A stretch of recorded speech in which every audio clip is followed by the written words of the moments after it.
Ako po si Elnard S. Impal, 27, ng Candura, San Juan, Siquijor. Nagsimula ang lahat sa isang kapirasong papel na ito ang dahilan kung ano ako ngayon.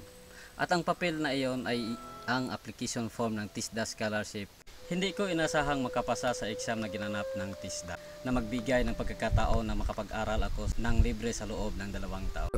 Sa puntong iyon, pinili ko ang Agricultural Technician course. Ito pala ang simula ng malaking pagbabago sa aking buhay. Ngunit, hindi ganun kadali ang aking buhay. Maraming hadlang. Ang kahirapan ng aming pamilya na hindi makayanan ang magastusin sa pag-aaral ko. Dahil na rin malayo ang TISDA school sa aming bahay. Sabi ng magulang ko, gagawin nila ang lahat para bastususan ang pangangailangan sa aking pag-aaral. Pero alam kong hindi sapat iyon.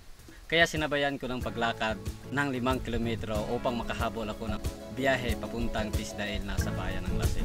At araw-araw ko itong ginawa sa loob ng 2 taon. Tuwa ng Diyos, natapos ko ang 2 taong pag-aaral at umasa naman ako sa assessment ng horticulture. Kaya pinalago ko ang aking nasimula na maliit na garden at in-apply ko ang lahat ng natutunan ko sa aking pag-aaral.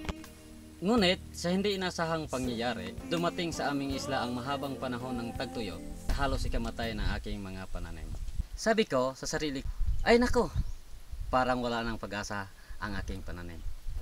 Pero sa awa ng Diyos, nakaisip ako ng improvised drip irrigation na yari lamang sa 1.5 plastic na buti ng soft drink na siyang nagbibigay ng paunti-unting patubig sa aking pananim. At dahil dito, naitaguyod ko ang kabuhayan ng aking pamilya. Sa simpleng ideya at sa aking natutunan sula sa pag-aaral ng TISDA, umani ako ng maraming parangal. Noong 2007, naging second placer ako ng Outstanding Young Farmer of the Philippines na iginawad ni Pangulong Gloria Macapagal Arroyo ng Malacanang. Dahil dito, mas lalo akong nagsisikap at isa sa puso ang aking ginawa hanggang hindi inasahang maparangalan ng national winner ng Outstanding Young Farmer of the Philippines noong 2010 ni Pangulong Benigno Noynoy Aquino III. Dahil doon, nabigyan ako ng maraming oportunidad na makasali sa iba't ibang training at seminar.